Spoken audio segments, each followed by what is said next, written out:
what you do in your book is you highlight the psychological importance of free speech, both for us as individuals and also for our society.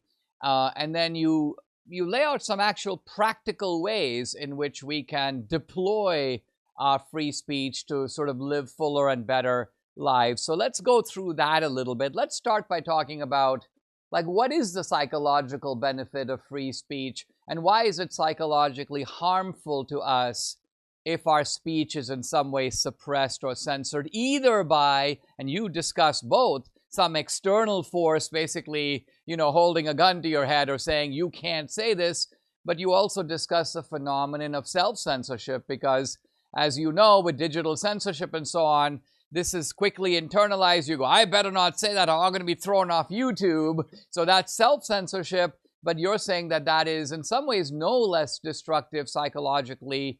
So tell us about the psychological ramifications here.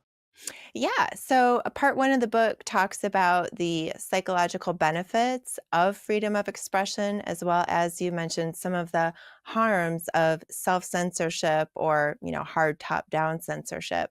So the benefits are cognitive, emotional, and social. So, through speaking, we actually we take maybe amorphous internal ideas and we put them into an examinable, rational system of language. So it's how we can begin to apply logic, like if-then statements, or rapidly exchange information, or even have a healthy distance between ourselves and our thoughts. Who among us hasn't said something aloud, and then as we say it, we're like, oh, as I hear myself say that, maybe it doesn't, quite make sense, right? So humans have unique regions of our brain that are uniquely devoted to the production and comprehension of language. The psycholinguist Steven Pinker has said that humans need to talk the way that spiders need to spin webs, So I think it's that innate to our functioning that when we start removing people's ability to speak, it's almost like cutting off a couple of their fingers, right? Like it's that innate of an ability that we need to have.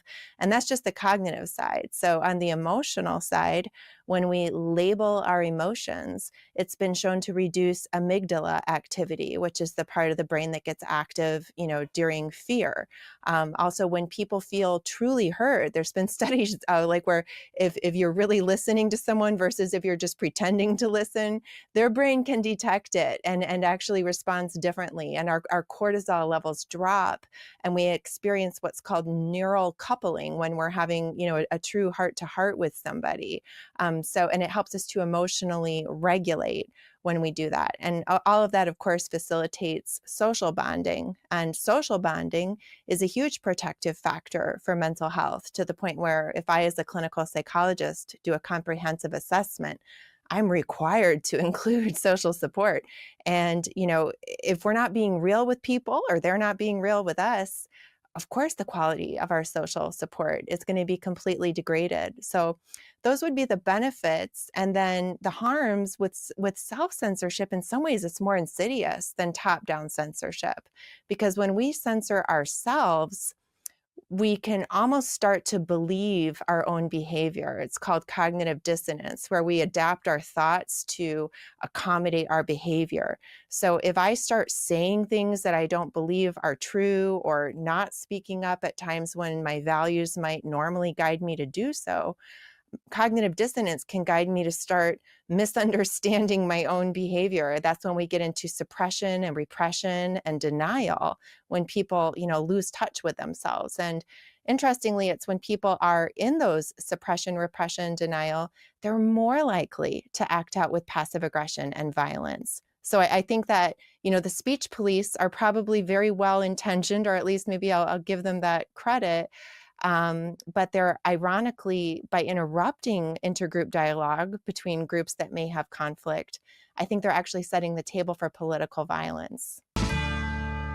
When I first came to America around 1980, I had $500 in my pocket. That's it. Now, if I'd been really frugal and not spent a penny of that money, what do you think it would be worth now? What could it actually buy now compared to what it could buy in 1980? Well, the answer, less than $130. Now, why is that?